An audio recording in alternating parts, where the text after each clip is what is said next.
Robin, and this is my story.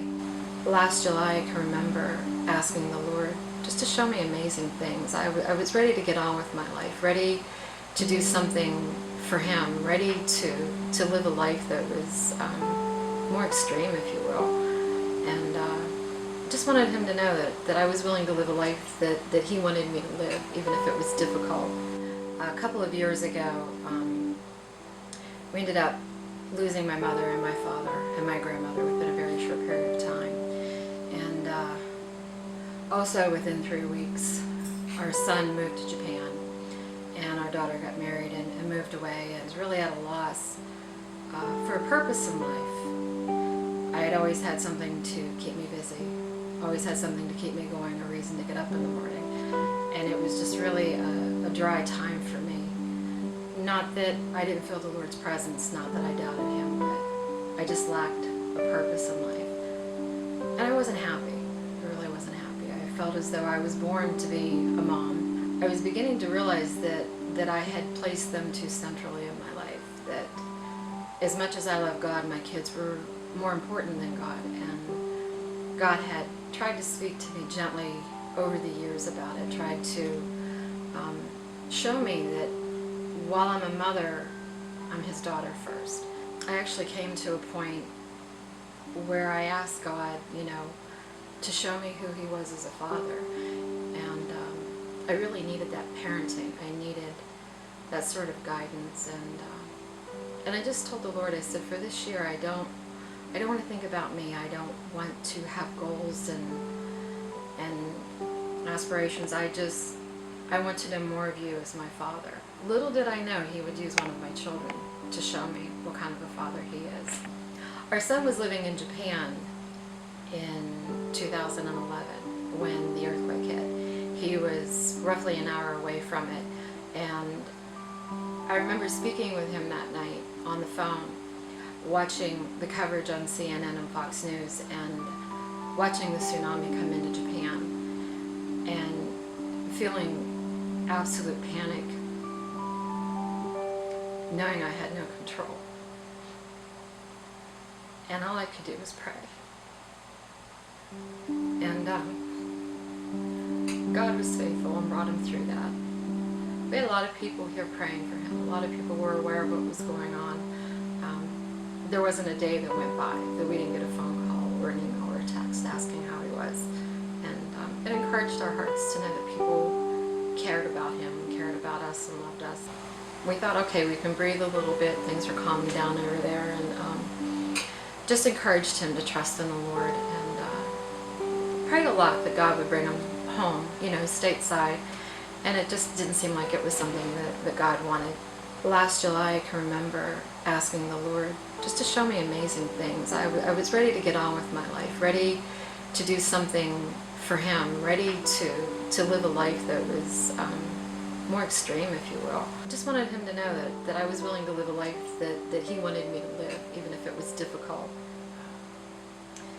The last week of July, we received a text from our son. He had been out to sea with the Navy. We received a text one night stating that he had been in sick bay on the ship for quite a while. They thought he had kidney stones, and he said, I'll keep you informed about what's going on.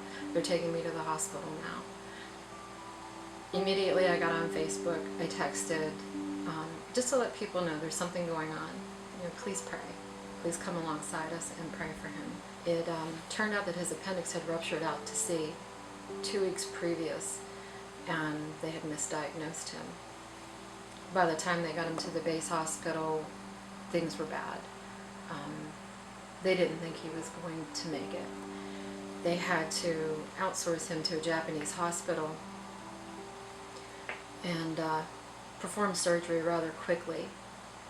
He had texted us telling us that the doctor had performed surgery without anesthesia, without pain medication, that he was in his bare feet and that his feet were dirty. And we looked at each other and kind of chuckled, my husband and I, because we thought, he must have some pretty good medication on board if he thinks all these things are true. He must still be coming out of the anesthesia.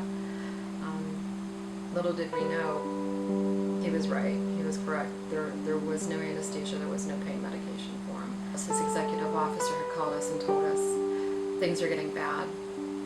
We're really concerned and we're not sure if he's going to make it. And we need you to come.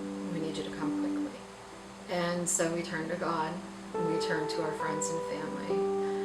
And many of them came, they prayed with us. They prayed for him.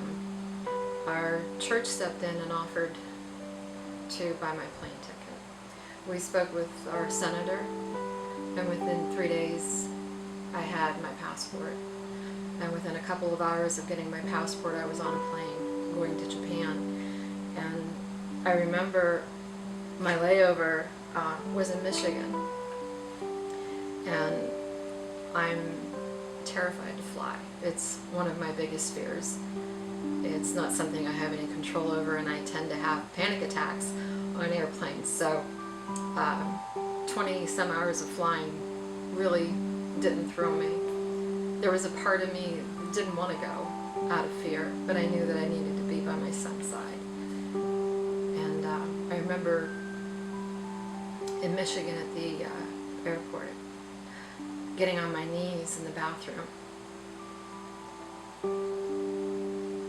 And I'm sure I look very odd to a lot of people, but I knew I needed God. And I told him, Lord, you started this, and I trust you to finish this. I had no place to stay. I had no one to pick me up at the airport. Didn't know a word of Japanese. But my child was dying and I needed to be by his side. And I remember telling the Lord on the way over there, for so many years I had told him, you can do anything you want, Lord. You can take anything from me that you want to take, but don't take my children. And I honestly told him, I said, Lord, if you take my children, I don't know that I can stay faithful to you. I don't know that I can live my life for you if you do that.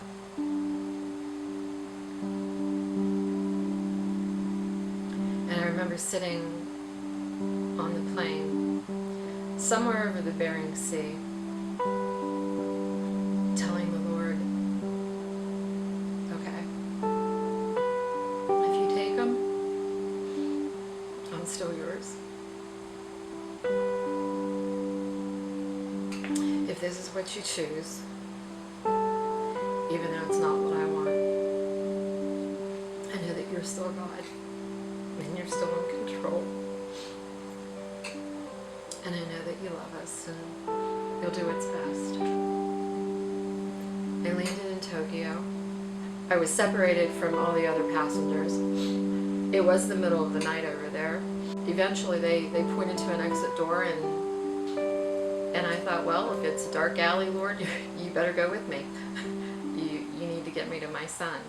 And at the end of that tunnel was a young man in a Navy uniform holding a sign with my name on it. He told me everything was taken care of, that he would get me to the base to see my son. The next morning, when I got up, I got to go to the hospital and see my son. He had lost about 60 pounds. The first surgery that they had done was unsuccessful. And they told me we need to get him out there quickly, perform another surgery to try to save his life. And they actually ended up having to delay his surgery for an hour and a half, and it turned into a blessing because we got a chance to pray together and talk about the Lord and got to encourage his heart a little bit. I sat out in the hallway about 10 feet from where they were operating on him and listened to him scream in agony for half an hour.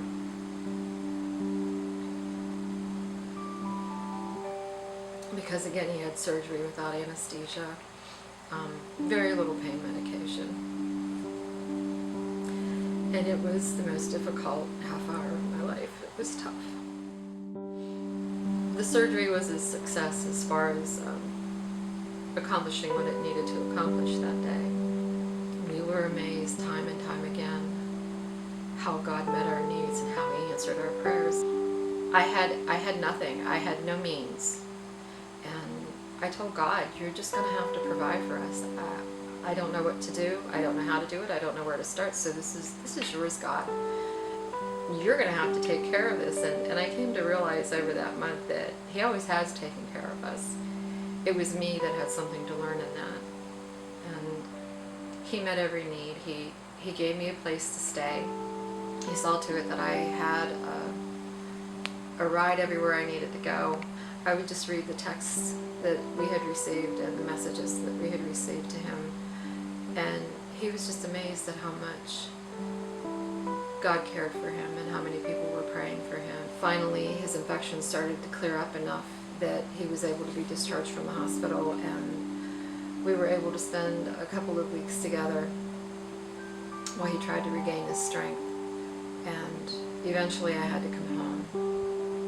And it was a really difficult thing to do, leaving him, knowing that he still had surgeries ahead of him. And I guess what I learned through all of this, first I had to realize that I was putting my children in a higher position than God. And when we place him first, there's a relationship like no other. There's a meeting of the minds, there's a meeting of the hearts, and he can do things for us that he can't do otherwise when we place him first. Last August was the most difficult month of my life, but it was the best month of my life, because all I had was God, and I realized all I need is God.